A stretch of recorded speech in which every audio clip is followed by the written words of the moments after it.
GM is laying off 900 workers in Kansas City after investing $4 billion into the plant that makes the Chevy Equinox and the Chevy Bolt. Now, this is really interesting because after this initial investment, I thought this plant was going to continue to grow and do really well. And the auto manufacturers are all over the place right now. I have to admit, like, I just read a story yesterday, guys, about how Toyota is going to be building a whole bunch more EVs after just putting out statements like 6 months ago that they're going to go heavily and focus into hybrid. I really think the automakers are all over the place right now in the United States and just really don't know what to do. I think that with the EVs, the same structural problem that's been in place, guys, never got fixed, which is like they don't have the charging stations. They're too far apart. They take too long. And, you know, I get that most people that use EVs are going to be using them. That's what I think the Chevy Bolt is, are going to be using them like at work and to home. So that's generally what people use their EVs for. But if anybody's going to road trip it or go longer, then they have to do the charging station route. And people just got sick of that because the availability of gas is just so much easier than it is for EVs. I don't feel bad for Chevy at all.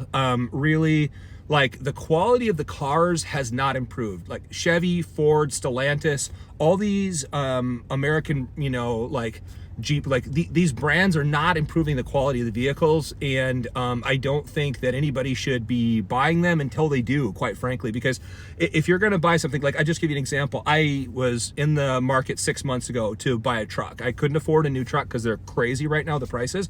So I ended up looking for a used truck. I wanted something under 50,000 miles and I could spend a max of $35,000. So I was really had my heart set on a Silverado. I think they're the best looking truck that's out there.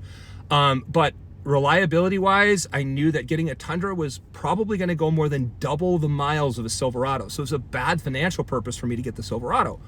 And I know that there's rare exceptions where you have F-150s and Silverados that go a long way, but a lot of them are just breaking down at 150, 160,000 miles from all the research I did, needing a new transmission at that point, where if I got a Tundra and I took care of it, which I'm sitting in right now, the Tundra, I ended up finding one that had trim that I really liked and looked good, so I got it. It was just made more sense because if you're going to have these cars that generally break down at 150, 160,000 miles, or maybe we'll go 200 at a stretch where you can drive a Honda or a Toyota to 300,000 or 400,000. It just doesn't make good financial sense to me, guys. So I don't feel bad for these auto manufacturers. I feel bad for the people that are getting laid off.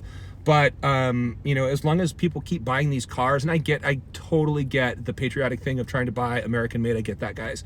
But for me, just for a financial decision, it doesn't make sense. And I think Chevy's got to do a big turnaround along with Ford and Stellantis, or they're just going to keep dropping because the quality just hasn't improved. What do you guys think?